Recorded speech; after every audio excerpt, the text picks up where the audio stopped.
ఈ అమ్మాయికి curly hair ఉండటం శాపంగా భావిస్తుంది. దానివల్లే తను అందవిహీనంగా ఉంది అనుకుంటుంది.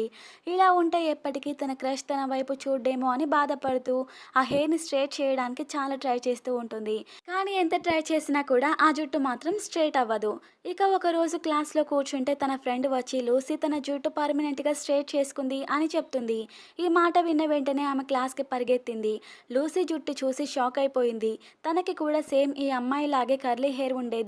కానీ సడన్‌గా అలా మారిపోవడంతో తను చాలా అందంగా కనిపించింది. అప్పుడు లూసీ, నేను మ్యాజిక్ స్ట్రెయిట్ ఫార్మ్ చేయించుకున్నాను. ఇది సియోల్‌లోనే నంబర్ 1 అని చెప్తుంది. కానీ దానికి $20,000 అని తెలిసి షాక్ అయిపోతుంది. ఇంటికి వెళ్లి తన దగ్గర ఉన్న పాకెట్ మనీ అంతా కూడా లెక్కబెట్టింది. కానీ అందులో $1000 కూడా లేదు. ఇక నా కల ఎప్పుడు నిజం కాదేమో అని బాధపడుతుంది.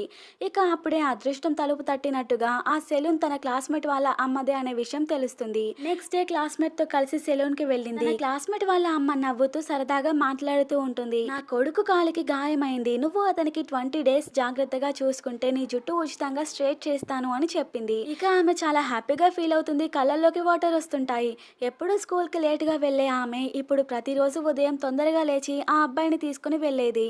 రోడ్డులో చూసుకునేది. స్కూల్‌లో కూడా అతని దగ్గరే ఉండేది. సాయంత్రం ఇంటి వరకు వదిలి వచ్చేది. ఇలా 20 రోజులు చూసుకున్న తర్వాత ఆ అబ్బాయి పూర్తిగా బాగయ్యాడు. ఇక అప్పుడు వాళ్ళ అమ్మ మాట నిలబెట్టుకొని హెయిర్‌ని స్ట్రెయిట్ చేసింది. స్కూల్‌లో అందరూ అది చూసి షాక్ అయ్యారు. ఇంప్రెస్ కూడా అయ్యారు. ఇక తన క్రష్‌కి ప్రపోజ్ చేయాలి అని ధైర్యం చేసినప్పుడు తనకి తన క్రష్ ముఖానికి బదులుగా 20 రోజులు చూసుకున్న ఆ అబ్బాయి మొహమే కనిపించింది.